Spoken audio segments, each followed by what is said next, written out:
Bien, pues Dios les bendiga de nuevo a todos. Hoy vamos a tener nuestra sección expositiva en Lucas 20 del 20 al 26 y he titulado este mensaje: Dad a Dios lo que es de Dios. ¿Sí? Y vamos a ver nuestro texto áureo, Romanos 12 del 1 al 2, y dice así: por consiguiente, hermanos, os ruego, por la misericordia de Dios, que presentéis vuestro cuerpo como sacrificio vivo y santo, aceptable a Dios, que es vuestro culto racional. Y no os adaptéis a este mundo, sino transformaos por medio de la renovación de vuestra mente, para que verifiquéis cuál es la voluntad de Dios, lo que es bueno, agradable y perfecto. Te damos gracias, Señor, en esta mañana por tu palabra. Ayúdanos no solo a entenderla, sino a ponerla en práctica. Porque una cosa es saber, conocer, entender y comprender de que todo es para ti, y eso incluye nuestras vidas, nuestros afectos, nuestras voluntades, nuestros deseos, nuestros sueños, nuestros planes. Todo eso, Señor. Pero una cosa es saberlo, pero otra cosa es aplicarlo. Queremos ofrecernos a ti como sacrificio vivo, no solo hoy, sino todos los días de nuestra vida. Solo que a veces somos tan, diría yo, afectados por el pecado, que no lo logramos del todo, a pesar de que nos los proponemos y los deseamos. Entonces te pedimos tu ayuda a tu Espíritu Santo para que nos dé la fuerza, nos dé la capacidad y nos lleve Señor, a completar este sacrificio que queremos rendir a ti cada día. Y es darte nuestra vida, nuestra adoración, nuestra atención, nuestra prioridad, Señor, a pesar de las luchas y los problemas que nos afrontamos. En el nombre de Jesús oramos, te damos gracias, amén. Gracias, Señor. Bien, la semana pasada terminamos con la segunda parte de la respuesta que Jesús dio a una de 3 preguntas que les van a hacer en este tiempo, antes de su arresto, crucifixión y muerte. Estas 3 preguntas fueron ideadas por sus enemigos para tratarle de agarrar en algo. Hace 2 semanas vimos la pregunta. ¿Alguien se acuerda cuál era la pregunta? A ver. ¿La que le hicieron a Dios o la que...? A la que hicieron a Jesús, ¿sí? La pregunta era algo como que si... se me fue. No me digas que tú levantas la mano y no me respondes. ¿Con qué autoridad haces estas cosas? Esa fue la pregunta. ¿Con qué autoridad haces estas cosas? Y estuvimos explicando que el Señor les dice: ok, díganme, la inmersión de Juan, ¿era de los hombres o era de Dios? Y ellos dijeron, no sabemos. Y Jesús dijo: entonces yo tampoco les voy a contestar la pregunta. Eso fue lo que vimos. Una evasiva de Jesús. Jesús se negó a dar una respuesta a los que venían a preguntarle con el propósito de agarrarle en algo.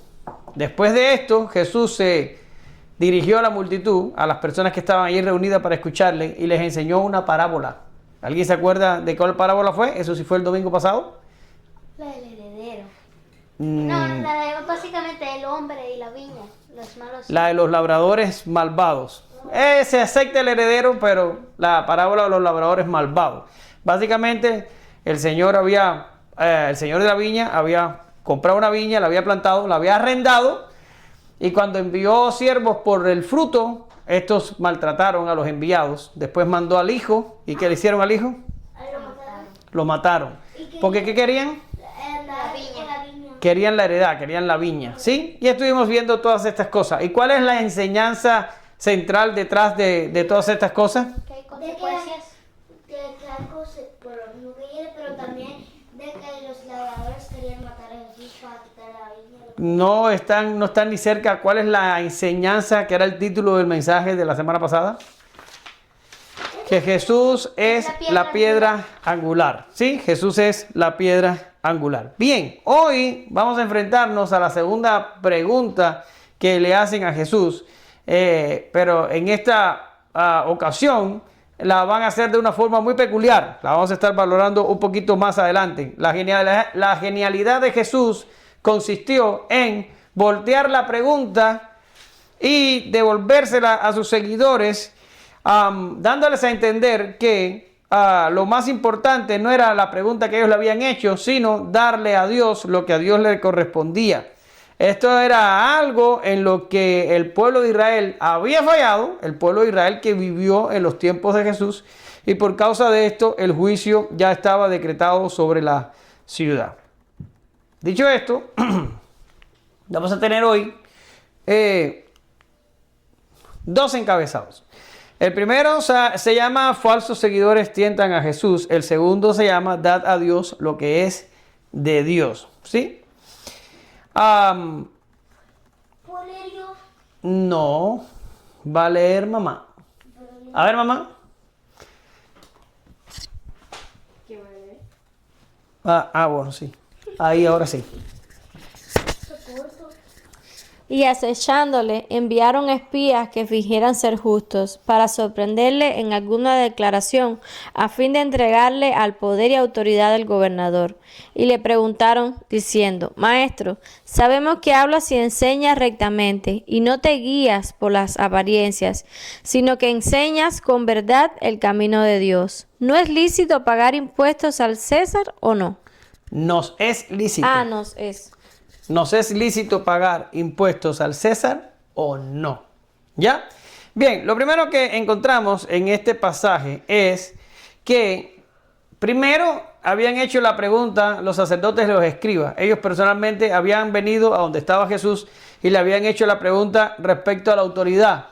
Viendo que no pudieron obtener lo que buscaban, entonces decidieron no volverlo a confrontar frontalmente al Señor, sino que enviaron unos espías encubiertos. Y ustedes dicen, bueno, si son espías están encubiertos, claro que sí, para que se hicieran pasar por justos, para que se hicieran pasar por seguidores de Jesús, para que de alguna manera pudieran hacer la pregunta para obtener el propósito que buscaban, acusarle y llevarle con el gobernador. Pero esta vez que el Señor no les viera como enemigos, sino como alguien más de la multitud. Esta decisión de los líderes judíos ya venía de la clase anterior y mucho antes. Ya vimos que todo esto, lo que puso el sello sobre la decisión de matar a Jesús, ¿qué fue? La resurrección de Lázaro. Ellos se habían reunido y habían dicho, Jesús está haciendo mucha señal, tenemos que deshacernos de él. Y si de paso nos deshacemos también de Lázaro, porque la gente está viendo gran señal con este asunto de la resurrección de Lázaro. Quiere decir que no solo querían matar a Jesús por haber hecho el milagro, sino que querían matar a Lázaro, que era sobre el cual se había hecho el milagro. Por tanto, eso es de la clase pasada y anterior. Lucas 20:19 nos dice... lo siento, no les traje el texto. Los escribas y los principales sacerdotes procuraron echarle mano en aquella misma hora, pero temieron al pueblo porque comprendieron que contra ellos se había dicho esta parábola. Eso es de la clase anterior. Jesús terminó con la parábola de los labradores malvados y los líderes entendieron que la parábola había sido dicha contra ellos. Esto lo vimos la semana pasada. Cosa terrible es entender la palabra de Dios, pero aún así no temer, aún así no encontrar lo que debe ser encontrado en ella, ¿sí? Ahora, queda poco tiempo para los líderes que encontrar una causa para mandar a Jesús, así que mandan a estos espías encubiertos, espías que iban fingiendo ser seguidores de Cristo, iban a hacer una pregunta fingiendo tener el deseo de aprender, fingiendo que estaban buscando una respuesta legítima. Y en realidad, cuando uno lo valora, la pregunta que hicieron era una pregunta legítima. Era una pregunta que cualquiera de entre el pueblo, cualquiera de los seguidores verdaderos de Jesús, hubiera podido hacer en un momento determinado. Solo que esta gente, lo que les delata es la intención en su corazón, la malicia, el deseo de agarrar al Señor en algo. Que el pasaje diga que la intención era entregarle al gobernador, denota que ellos no estaban buscando un castigo temporal sobre Jesús. Ellos estaban tratando de silenciarle permanentemente. Lo mismo que habían hecho los labradores malvados con el heredero de la viña. Jesús estaba consciente de esto y sabía que eventualmente los líderes judíos encontrarían la manera de acusarle, de apresarle, de acusarle y de condenarle a muerte. Ciertamente Jesús había subido a Jerusalén para esto. Pero hay un dato interesante en este pasaje, y es que se acercan y le llaman maestro. Cuando eran gente que no creían en Jesús, que no aceptaban sus enseñanzas, pero mira cómo les dicen, maestro, sabemos que hablas y enseñas rectamente y que no te guías por apariencia, sino que enseñas con verdad el camino de Dios. Quiere decir, primeramente se acercan y alaban a Jesús por la labor que realizaba, ¿sí? Y aunque esto no es un tema principal del sermón, ni es un tema principal tampoco en el pasaje en cuestión, Lucas no tiene la intención de gastar demasiada tinta en este suceso. Es algo que nosotros como creyentes tenemos que aprender y pedir a Dios y orar a Dios por discernimiento para entender este tipo de situaciones cuando sucedan. ¿Y cuál situación es esta? Bueno, la situación es que alguien se acerca a Jesús alabándole con malicia en su corazón. Quiere decir, le están diciendo a Jesús algo que es verdad, algo que no hay mentira en ello, pero lo están haciendo para simular que tienen un acercamiento a Jesús, para simular de que son seguidores de Jesús. Le están dando a Jesús una falsa alabanza. Pero entiendan esto, lo que le están diciendo al Señor es verdad. Lo que hace que la alabanza sea falsa no es en la declaración en sí, sino el estado del corazón de las personas que se acercan a decirle eso. Luego, los creyentes tenemos que aprender a identificar este tipo de cosas cuando suceden y no nos podemos confiar de la gente que nos lisonjea. Tenemos siempre que decir, Señor, dame discernimiento. Esta persona me está diciendo esto, ¿para mi bien o para mi mal? Porque puede darse el caso de que alguien lo haga para el mal o para tu mal. Ahora, desde este punto de vista encontré dos maneras en las que una persona se puede aproximar. Se me olvidó leerles el texto, Proverbios 26 del 24 al 25. Y mira qué fuerte está el proverbio. Dice, el que odia disimula con sus labios, mas en su corazón acumula engaño. Cuando su voz sea agradable, no lo creas, pues hay 7 abominaciones en su corazón. La Biblia pone aquí una señal de advertencia. La Biblia pone aquí un cuidado cuando alguien se acerca a ti y te dice palabras lisonjeras, cuando alguien se acerca a ti y te dice algo suave al oído, el Señor te dice y la Biblia te dice, cuidado, puede ser una falsa alabanza. Ahora, les decía, antes de leerles el texto, que yo encuentro dos tipos de alabanza de la que uno se debe cuidar. La primera es la alabanza la alabanza mundana, y la segunda es la alabanza hipócrita. ¿Qué es lo que es una alabanza mundana? Bien, es cuando gente que no es cristiana te alaba. Mira, Spurgeon, aquel predicador de Londres que es conocido por los historiadores como el príncipe de los predicadores, decía algo así como: es algo muy sospechoso cuando el mundo malvado le dice bien hecho a un seguidor de Cristo. Y Spurgeon tiene todo un mensaje sobre la alabanza mundana y él dice que cuando una persona que no es creyente, que no es cristiana, se acerca, ya sea en tu trabajo, ya sea en la escuela, ya sea en cualquier lugar, se acerca y te alaba por tu conducta, tú siendo cristiano, lo más probable es que eso, en vez de ser una señal de satisfacción para ti, debería ser una señal de advertencia, una señal de alerta. ¿Por qué razón? Porque Spurgeon continúa diciendo que Si el mundo te alaba es porque tú estás haciendo algo que te conforma al mundo. Hoy leíamos en Romanos que nosotros tenemos que entregarnos a Dios como sacrificio vivo, buscando la voluntad de Dios, que es lo que es agradable, bueno y perfecto. ¿Sí?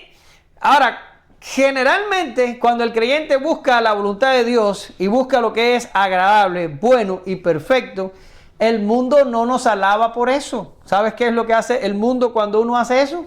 Nos vitupera. Nos persigue, nos vitupera, nos odia, nos hace cosas malas. ¿Sí?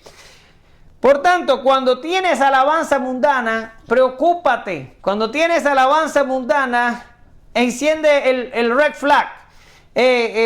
Examina tu vida, porque lo más probable es que estés haciendo algo mal y el mundo te está alabando por eso. Esa es la alabanza mundana. Ahora, el otro tipo de alabanza es la alabanza hipócrita, y la alabanza hipócrita es la que está concurriendo aquí en el pasaje. Después yo sé que tienes una duda, te la voy a responder después. Anótalo ahí en tu papel para que no se te olvide. La alabanza hipócrita es la que está concurriendo aquí en el pasaje. ¿Y qué es? Bueno, pues es un cumplido que es verdad, que es realidad, que no es como la alabanza mundana que siente una advertencia, una alerta. No, aquí es verdad lo que están diciendo, pero el corazón de la persona que lo está diciendo guarda una segunda intención. Están diciéndolo porque quieren obtener algo por lo que dicen. Y esto es así y lo sabemos porque cuando vamos a Mateo, este relato de esta pregunta está en los 3 sinópticos. Y cuando vamos a Mateo, mírenlos aquí. Cuando vamos a Mateo 22, 18, el Señor les llama hipócritas a los que vienen a hacerle la pregunta. Y les dice, pero Jesús, conociendo su malicia, dijo, ¿por qué me ponéis a prueba, hipócritas? ¿Se dan cuenta cómo el Señor los encara? Porque el Señor sabía que aunque estaban diciendo una cosa que era verdad, el corazón de ellos no era recto delante de Dios. Luego, para cerrar este tema, los creyentes debemos tener cuidado con cuando la gente viene y nos alaba.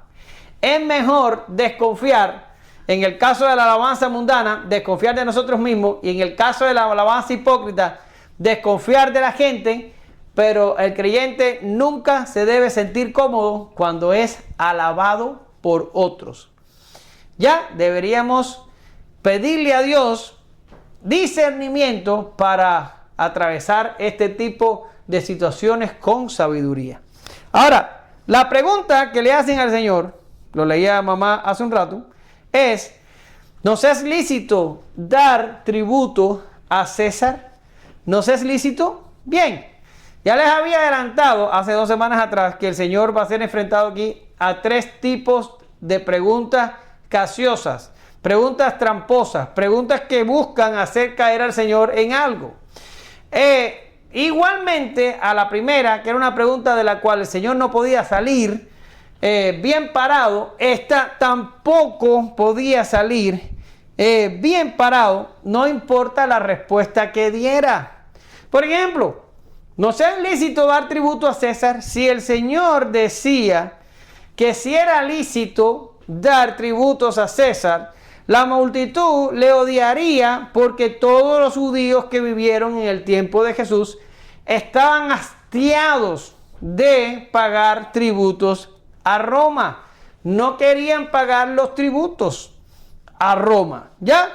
Ahora, voy a hacer un, anótalo y te lo respondo al final. Voy a hacer un paréntesis importante. Voy a hacer un paréntesis importante aquí, y es que Israel estaba acostumbrado a pagar impuestos, ¿ya? Desde que salieron de Egipto, desde que les fue dado la ley, Israel sabía que tenía que sostener a los levitas, que tenía que sostener a los sacerdotes, a la actividad del templo, y para esto recogían diezmos. Con estos diezmos también se ayudaban a los necesitados y a las personas que de alguna manera una viuda, un huérfano que estuviera en la congregación, se ayudaba.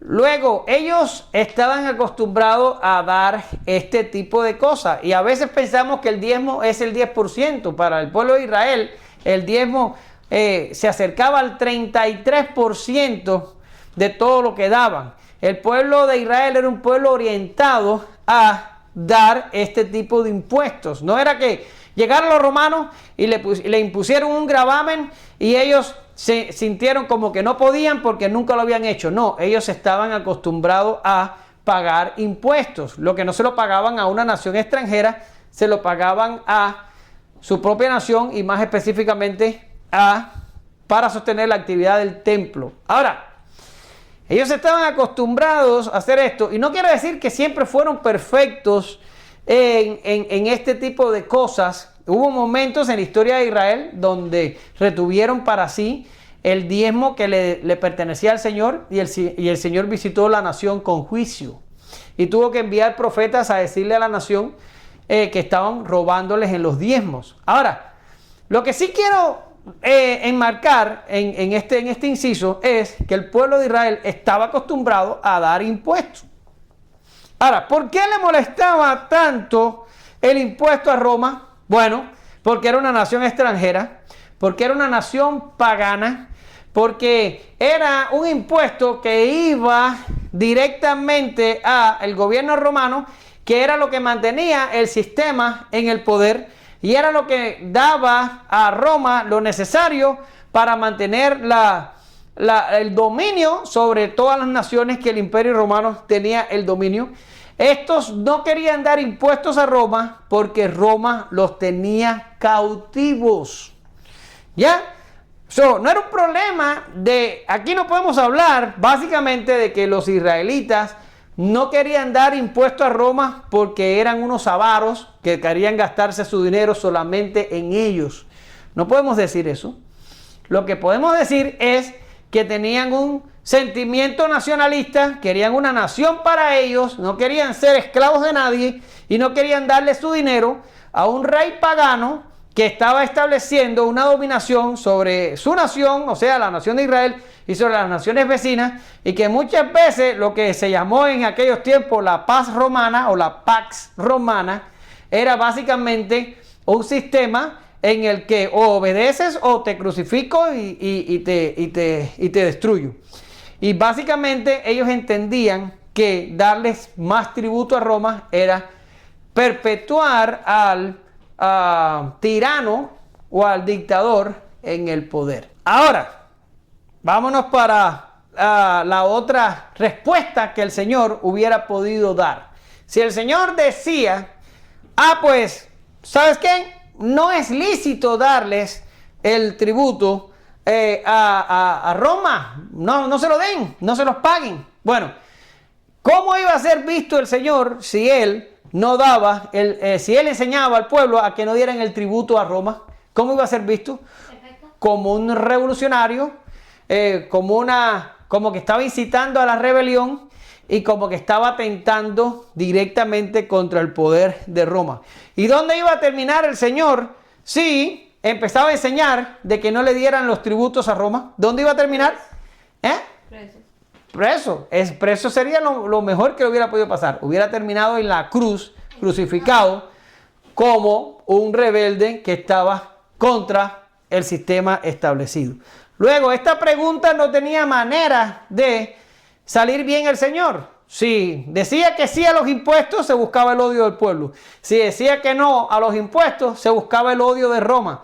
Pero era una manera en la que no había forma de salir. Esta gente había salido con una trampa a Jesús que había sido bien elaborada. Ahora vamos a ir a la respuesta que el Señor dio. Vamos a ella. Pero él, percibiendo su astucia, les dijo: Mostradme un denario ¿de quién es la imagen y la inscripción que lleva? Y ellos dijeron, del César. Entonces él les dijo, pues dad al César lo que es del César, y a Dios lo que es de Dios. Y no podían sorprenderle en palabra alguna delante del pueblo, y maravillados de su respuesta, callaron. Excelente, gracias. Yo miraba este pasaje y yo me impactaba. Y yo lo volví a leer y me volví a impactar porque es impresionante la sabiduría de Jesús. Si a mí me hubieran hecho cualquiera de estas preguntas, ya yo no hubiera necesitado ni siquiera llegar a la segunda. En la primera me hubieran agarrado, me hubieran puesto cargo y hubiera estado yo crucificado antes de que el día terminara. Pero el Señor salió de la primera pregunta y ahora el Señor magistralmente está saliendo de la segunda pregunta. Y lo hace con una respuesta magistral. Y le dice, ok, tráigame una moneda. ¿De quién es la imagen en la moneda? Y le dicen, bueno, pues de César. Y el Señor dice, pues dad al César lo que es del César y a Dios lo que es de Dios. Pero esta respuesta tiene una genialidad insondable. Y lo vamos a ver ahora en el inciso, en el encabezado 2. Pero es insondable. Pudiéramos estar hablando de esta respuesta de Jesús durante horas. ¿Qué es insondable? Como que no llegas a abarcarlo todo. Podemos estar hablando por horas sobre esto y todavía vas a tener más para decir sobre la respuesta que el Señor acaba de decir aquí. Y dice, ¿de quién es la imagen en la moneda? ¿De quién es la imagen? Ahí tienen lo que sería la moneda que le trajeron a Jesús cuando él pidió una moneda. Ahora, no es que esa sea la moneda. ¿Es el César? Él era como el rey, pero el rey que dominaba en el Imperio Romano. Por ejemplo, el rey en Egipto se le llamaba Faraón. Y el rey en Roma se le llamaba el César. ¿Sí? En realidad era el emperador, pero bueno, el César. Así se le decía. Ahora, aquí lo tenemos. ¿Sí? ¿Esa no es la moneda original? ¿Perdón? La moneda original no es. Eso es una moneda original del tiempo en el que Jesús caminó sobre la tierra, pero no es la moneda que le trajeron, pero es una moneda parecida a esa, ¿ya? Y esa es la imagen de César en la moneda, y del otro lado tenía algo así como una mujer sentada con con algo en la mano, no sé si era una antorcha, algo así, pero la inscripción es lo importante aquí. La inscripción que estaba en la moneda decía que César era divino, escucha, que César era divino y que era el sumo sacerdote de Roma, ¿ya? Ahora, esta es la moneda que le traen, pero el argumento de Jesús es singular porque Jesús no responde de él, sino que responde sobre la base del argumento de sus detractores. ¿Por qué razón? Porque ya ellos estaban usando la moneda del César. Ellos estaban negociando con la moneda y en los negocios del templo donde cambiaban, posiblemente cambiaban también esta moneda. La gente llegaba con esta moneda y ellos le daban... se quedaban con esa moneda y le daban la moneda que se usaba en el templo. ¿Qué es lo que quiero decir? Que si ya los detractores de Jesús, el pueblo de Israel y toda la región estaban vendiendo y comprando con esta moneda que tenía la inscripción del César, ellos ya habían sucumbido a la autoridad del César. ¿Qué quiere decir? Ellos estaban reconociendo la autoridad de Roma. ¿Cuáles son una de las prerrogativas de un gobierno humano? Imprimir moneda. Una de las cosas que puede hacer un gobierno humano es imprimir una moneda.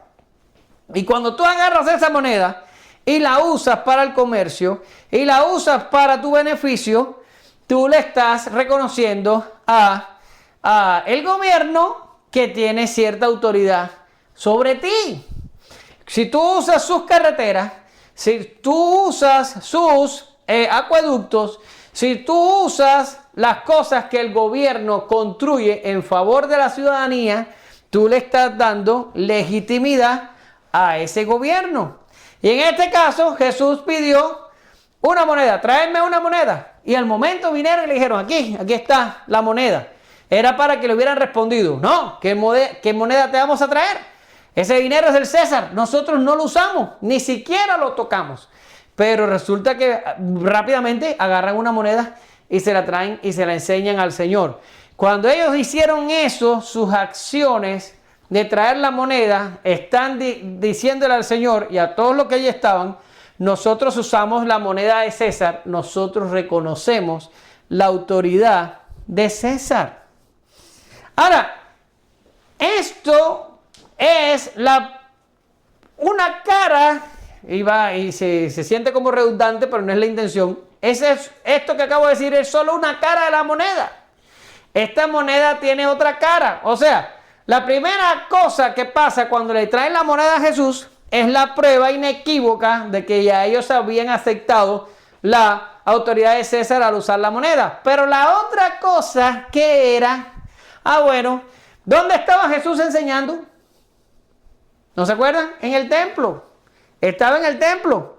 Y en el templo le trajeron la moneda. Pero entrar una moneda con una inscripción en ella que dice que el rey de Roma o el emperador de Roma es divino y que es sumo sacerdote, esto lo que está haciendo la persona que entra la moneda al templo es incumpliendo o violando el primer y segundo mandamiento. ¿Qué dice el primer y segundo mandamiento? No tendrás dioses ajenos delante de mí y no te harás imagen de lo que hay en el cielo, en la tierra, debajo de la tierra. ¿Y qué tiene la moneda? Una imagen. Una imagen. Pero es una imagen que una inscripción en ella está diciendo que esa es la imagen del César divino. ¿Se dan cuenta? Luego, entrar al templo con ese dinero era una violación contra la santidad del templo. ¿Se acuerdan lo que había dicho Jesús cuando entró al templo y lo purificó? Mi casa, casa de oración será llamada, pero ustedes la han convertido ¿en qué? En una cueva de ladrones. Luego, tener una moneda dentro del templo y que además estaba asequible, Jesús la pidió y al momento se la trajeron, no solo reconocía la autoridad de Roma, sino que atentaba contra la santidad del templo y contra el cumplimiento de la ley que ellos debían observar. Ya para cuando ellos traen la moneda, Jesús había ganado el argumento sobre ellos. Pero ni siquiera estamos empezando a descubrir todo el asunto. Este es tan solo la punta del iceberg. Vamos a ir más allá. El Señor le dice, dar al César lo que es del César. Dad al César lo que es del César. Ahora, para entender lo que el Señor está diciendo aquí, nos tenemos que regresar a nuestra exposición de Lucas 19, del 11 al 27, cuando hablamos de los reinos de este mundo. Y no es mi intención volver a explicarles lo que ya les enseñé hace unas cuantas semanas atrás. Si ustedes no se acuerdan del mensaje, está en YouTube, vayan allí y véanlo, que falta que nos hacen algunas visualizaciones. Ahora, el Señor lo que le está básicamente diciendo a los que le vinieron a él con la pregunta es: la moneda es impresa por el gobierno, o sea, por el reino de este mundo que está gobernando, en ese caso era Roma, por lo que si tú te beneficias del dinero del gobierno, es natural que tú tengas que devolverle al gobierno parte de su dinero. Es lo que normalmente debe pasar. ¿Te beneficias del gobierno? Aparentemente sí. Pues darle para atrás parte del dinero que del gobierno es. El Señor está diciendo, el reino de Dios no tiene que ver nada con el dinero de ustedes. El dinero de ustedes es problema de ustedes. Y es más, es problema del gobierno. No se mezcla una cosa con la otra. El Nuevo Testamento siempre manda a los creyentes a vivir de una forma cívica, respetando el gobierno civil y contribuyendo con los impuestos. Ahora, Me vas a preguntar. El gobierno de Roma era un mal gobierno. ¿Tenían ellos que pagarles impuestos? Bueno, a lo mejor tú no tienes todo el conocimiento histórico del gobierno romano, pero yo te voy a poner el ejemplo, un ejemplo que ustedes van a entender perfectamente. El gobierno cubano. El gobierno cubano es un mal gobierno, ¿verdad? Todos estamos de acuerdo de eso, ¿verdad? Ahora, ¿deberían los creyentes atentar, los creyentes en Cuba, por supuesto, no nosotros, los creyentes que viven en Cuba, atentar contra el gobierno y fomentar una rebelión para quitar al gobierno en Cuba? ¿Esa es la tarea de los creyentes? No, para nada. El Nuevo Testamento siempre manda a los creyentes a someterse al gobierno. Y me dirás, ¿y si el gobierno hace lo malo? La Biblia te dice que encomiendes tu causa a Dios y que esperes por la justicia que viene de parte de Él. Básicamente el Señor te está diciendo, si el gobierno es malo, sufre, pero no estás llamado a rebelarte contra el gobierno. Mira lo que dice Romanos 13, del 5 al 7, creo que lo tengo en la pizarra. Dice, por tanto, es necesario someterse no solo por razón del castigo, sino por causa de conciencia. Pues por esto también pagáis impuestos. ¿Se dan cuenta? Porque los gobernantes son servidores de Dios, dedicados precisamente a esto.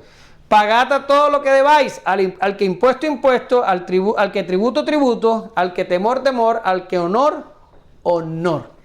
¿Qué está diciendo Pablo aquí? Está diciendo, tienes un gobierno que te exige impuestos, paga el impuesto. Tienes un gobierno que te exige temor, págale temor. Tienes un gobierno que te exige honor, págale honor.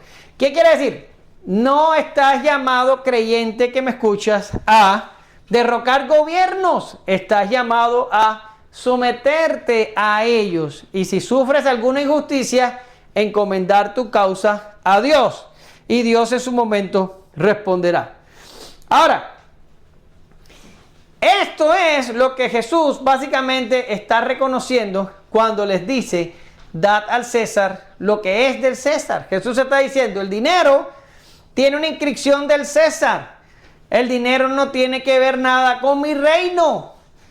El dinero no es mi problema. El dinero es problema de ustedes y problema de su reino terrenal. Por tanto, arréglense con su gobierno acerca del dinero. ¿Y qué es lo que está diciendo el gobierno? Págame impuestos. Pues entonces págale impuestos al gobierno. Pero el Señor no lo deja ahí. Porque el Señor quiere llevar el argumento a la parte que Él ha venido tratando con ellos desde hace ya semanas. ¿Y cuál es la parte? La parte en la que Israel, ¿se acuerdan de la parábola de los labradores malvados? ¿Se acuerdan de la parte de la parábola de las 10 minas? ¿Se acuerdan de todo lo que hemos estado viendo de cómo Israel había fallado en el propósito de que Dios le había dado? Bien, pues Jesús quiere llevarlos a ellos allí. Y entonces le dice, pues dad a Dios lo que es de Dios. En otras palabras, lo que Jesús está hablando ahora no tiene que ver nada con el César, ni con el gobierno civil, ni con los impuestos. El Señor ha cambiado la bola de campo y la ha llevado al plano de lo que el pueblo tiene que darle a Dios. Y yo les traigo a ustedes 3 cosas que el Señor exige, el Señor Dios exige de nosotros como su pueblo. Y lo primero que el Señor exige es la confianza debida. Ahorita les decía, si el gobierno terrenal que tenemos, si el gobierno civil que tenemos es injusto, ¿deberíamos someternos? Sí, deberíamos. Ahí están muchos pasajes que les traje que hablan de la actitud del creyente con el gobierno. Ustedes después los pueden buscar en sus casas. Ahora yo no tengo tiempo para entrar en eso. El único caso de desobediencia civil que encontramos en el Nuevo Testamento se encuentra en Hechos 4, 19 y 20, y también hay una referencia en el 5:29. Y dice la Escritura, mas respondiendo Pedro y Juan le dijeron, vosotros mismos juzgad si es justo delante de Dios obedecer a vosotros antes que a Dios, porque nosotros no podemos dejar de decir lo que hemos visto y oído. En otras palabras, el Nuevo Testamento solo reconoce la desobediencia civil si el gobierno te prohíbe predicar el Evangelio. Así de importante es la predicación del Evangelio. Esa es la única cosa que puedes desobedecer. Si el gobierno te dice, no puedes predicar, ahí tienes que decir, a mí Dios me mandó a predicar y Dios está por encima de ustedes, por tanto yo en este caso no puedo obedecerles lo que me están pidiendo. Es el único caso que encontramos en el Nuevo Testamento. Por tanto, ¿cuál es el resto de nuestra reacción? El resto de nuestra reacción es confianza. ¿Estamos sufriendo? Ten confianza. ¿El gobierno nos oprime? Ten confianza. No en el gobierno, sino en Dios. Este mundo es difícil, ten confianza en Dios. Todo lo que Dios nos pide a nosotros, lo único que nos pide el Señor es que confiemos en Él. ¿Por qué? ¿Por qué tenemos que confiar en el Señor en este tipo de cosas? Porque ya lo hemos visto en más de una ocasión. Dios es, ¿qué cosa? Soberano. Dios es soberano. Y dice Daniel que el Señor pone reyes y quita reyes. De hecho, en la clase que dimos sobre providencia el viernes estuvimos hablando de esto. Dios controla las naciones, Dios controla la historia, Dios pone reyes, Dios quita reyes. Dios es soberano sobre todo. Dios es soberano sobre su creación, soberano sobre los ángeles, soberano sobre el diablo, soberano sobre los demonios. Nadie aquí tiene el control sino Dios. Por tanto, te tocó estar bajo un gobierno no bueno, vamos a decirlo así, para ser amables. Ten confianza en Dios, porque el gobierno, aunque te parezca loco, aunque te parezca fuera de este mundo, el gobierno ese que tienes ha sido puesto con Dios. Dios tiene un propósito en que ese gobierno esté en ese lugar ahí. Eso es lo que dice la Biblia. Y Dios lo único que nos pide es, ¿qué cosa? Confianza. No nos llama a derrotar el gobierno, no nos llama a rebelarnos, no nos llama a ser activistas y a tratar de ganar votos para un bando o para el otro. Dios nos manda a que confiemos en Él y que esperemos de Él el socorro. Miren los textos. Alzaré mis ojos a los montes. ¿De dónde vendrá mi socorro? Mi socorro viene del Señor que hizo los cielos y la tierra. Salmo 121 del 1 al 2. Y el Salmo 27 dice, algunos confían en carros y otros en caballos, mas nosotros del nombre del Señor, nuestro Dios, confiaremos. ¿Qué te está diciendo el Señor? Olvídate de tu gobierno civil, confía en mí. ¿Qué hizo Israel? Israel dejó a Dios y se apartó de él. Desecharon sus palabras y sus obras y se volvieron a una religión hecho de la mano de hombres. Estaban siguiendo a mandatos humanos y no divinos. Habían caído en la trampa de la autojustificación. Creían que ellos podían hacer justos por sí mismos. Estaban confiados en sí mismos y en lo que habían alcanzado. Y te digo una cosa y anótalo. Nadie que así piense y actúe obtendrá jamás la salvación. Nadie que piense que por sus obras puede merecer la salvación, jamás la obtendrá. Nadie que piense que obtener la salvación es un ABC de acciones que el creyente tiene que completar. No es así. El Señor provee la salvación como un don. Y nosotros recibimos ese don por gracia. Nadie que confíe en sí mismo recibirá jamás la salvación. La salvación es solo para aquellos que saben que no pueden alcanzarla por sus propios medios y la necesitan recibir directamente de Dios. Ahora, el Señor nos pide confianza, pero ¿qué otra cosa nos pide el Señor? ¿Ya? Estamos hablando de dar a Dios lo que es de Dios. Primero le damos ¿qué? Confianza. ¿Qué segundo es lo que le damos? Bien, le damos obediencia.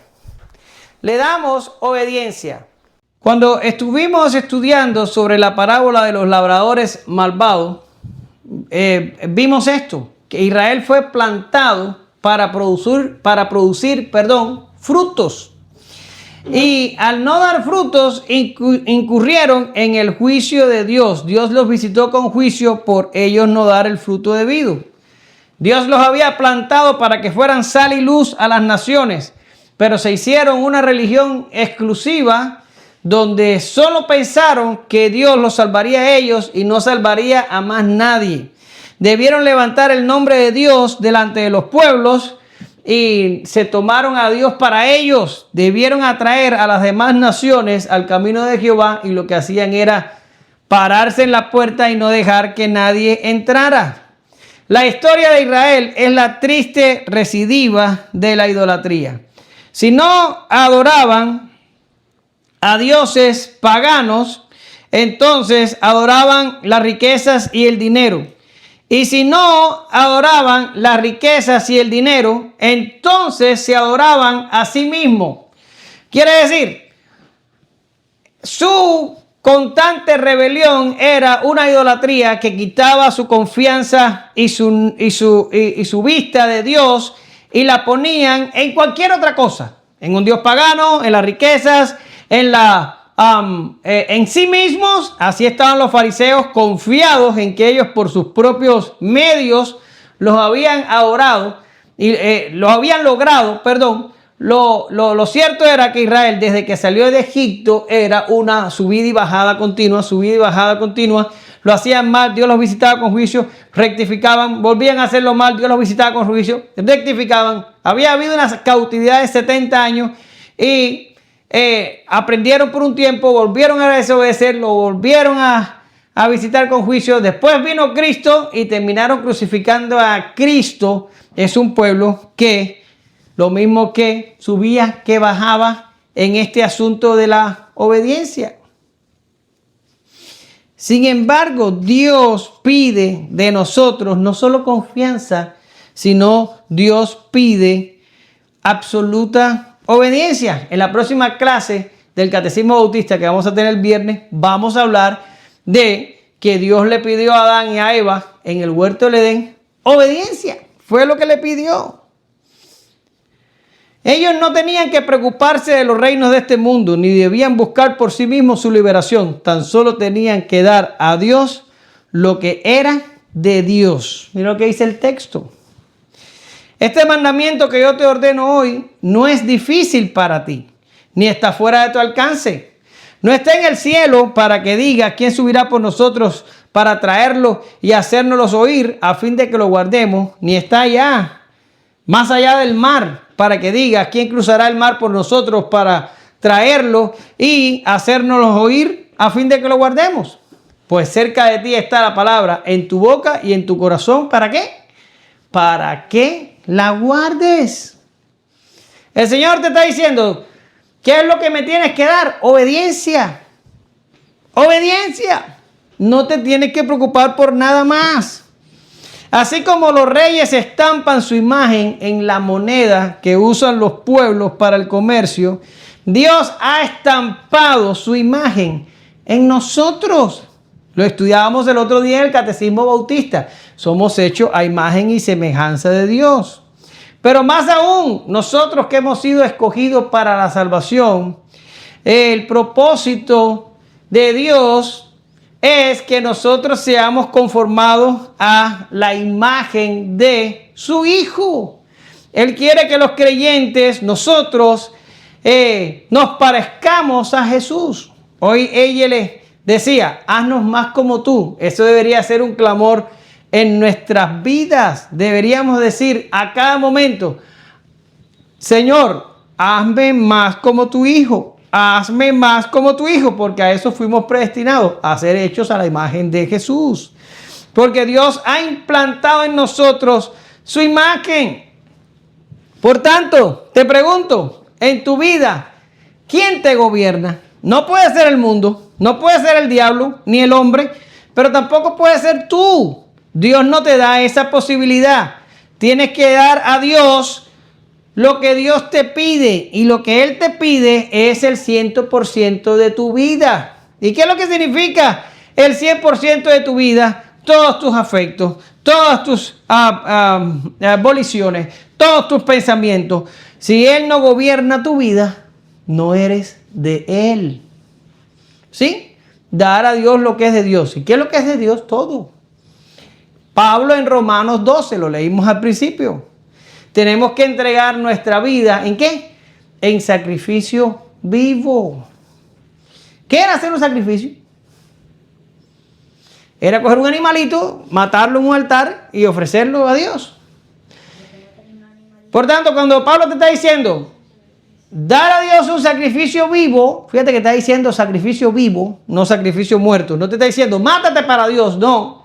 Te está diciendo, vive para Dios. Pero vivir para Dios no es tener tu propia agenda.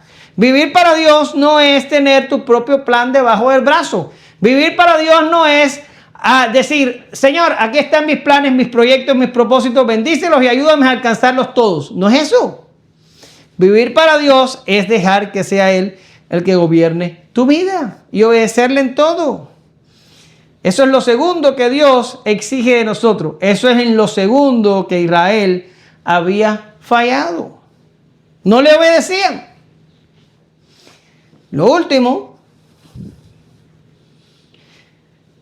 dar a Dios lo que es de Dios es glorificar su nombre. Solo el hombre que confía en Dios y le obedece en todos sus caminos puede glorificarle de verdad.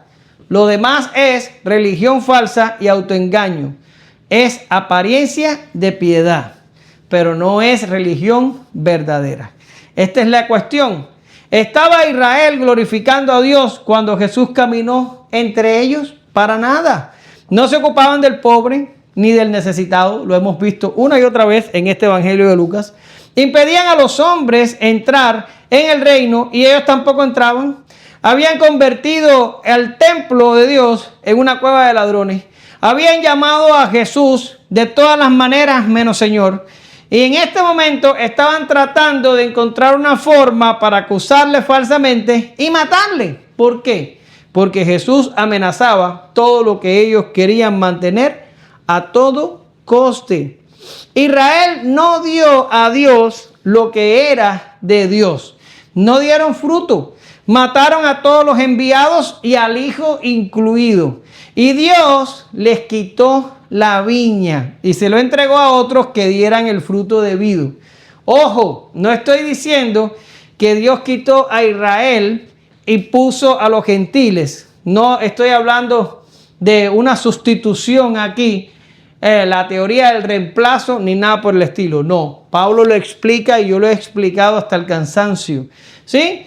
Los escogidos dentro de Israel alcanzaron a Jesús, porque antes que Jesús fuera muerto y crucificado y muerto, israelitas siguieron a Jesús. Y después que Jesús resucitó y la iglesia comenzó su avance, israelitas creyeron en Jesús. Y hasta el día de hoy, israelitas se salvan creyendo en Jesús. No es que Israel completo fue desechado. No, los escogidos dentro de Israel continúan salvándose hasta el día de hoy.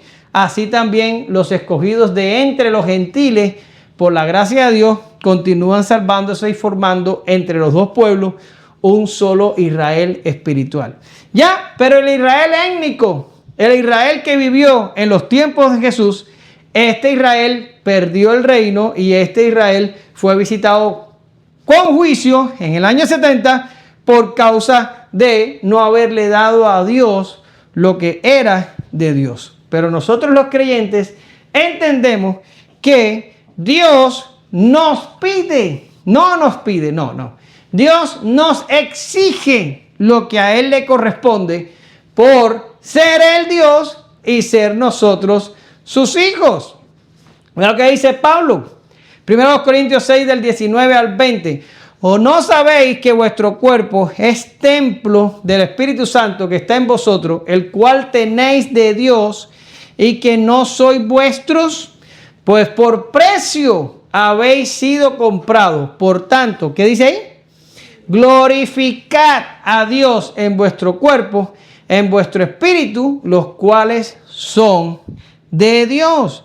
Donde el César tiene un poder temporal sobre nosotros, y estoy hablando metafóricamente, por supuesto, Dios tiene un poder eterno. Se han preocupado por lo perecedero. Israel se había preocupado por lo perecedero, pero habían perdido de vista lo imperecedero. Quisieron retener lo terrenal, pero perdieron lo celestial. Les preocupaba más lo que daban al César, pero terminaron sin darle a Dios lo que debieron darle a Dios. Lo que dice Efesios 1, del 11 al 12. También hemos obtenido herencia habiendo sido predestinados según el propósito de aquel que obra todas las cosas conforme al consejo de su voluntad. ¿Qué viene ahora? A fin de que nosotros, que fuimos los primeros en esperar en Cristo, seamos ¿para qué? Para alabanza de su gloria. ¿Sí? Dar a Dios lo que es de Dios es darle la gloria de vida a su nombre. Y no lo vas a hacer si tienes tu mirada hacia abajo, mirando solamente y preocupándote solamente por los reinos de este mundo. Concluyo. Nuestro Dios es el creador, el legislador y el rey de la creación. Nada es más importante que prestar atención a lo que Él exige para no fallar en darle lo que le pertenece. ¿Y qué más exige Dios de nosotros sino toda nuestra vida? Ese es el propósito de la verdadera religión. Responder a Dios con confianza, obediencia y gloria. El Israel de los tiempos de Jesús confió en sí mismo, obedeció mandamientos de hombres y le robó la gloria a Dios. Sobre los tales cayó el más terrible de los juicios y el reino fue dado a otro pueblo. Tú creyente que me escuchas, presta atención y teme a Dios en esta mañana. Jesús ha hecho una gran obra de salvación para todos los que creen. Luego, confía. El Espíritu nos santifica para que podamos vencer contra el pecado que nos asedia y poder hacer así la voluntad de Dios. Por tanto, obedece. Despierta del sueño y levanta tu vista. Dios ha hecho grandes cosas. Glorifícale. Él es el todo. Este es el todo de nuestra vida. La verdadera esencia de nuestra piedad es dar a Dios lo que es de Dios. Gracias te damos, Señor, en esta mañana. Ayúdanos a ser responsables y darte a ti lo que te pertenece. Señor, no te pedimos nada más. No nos importa nada más. No estamos enfocados en nada más. Tan solo queremos, Señor, confiar en ti, obedecerte a ti y glorificarte con toda nuestra vida. Ayúdanos por amor a tu nombre. En el nombre de Jesús oramos y te damos gracias. Amén. Gracias, Señor.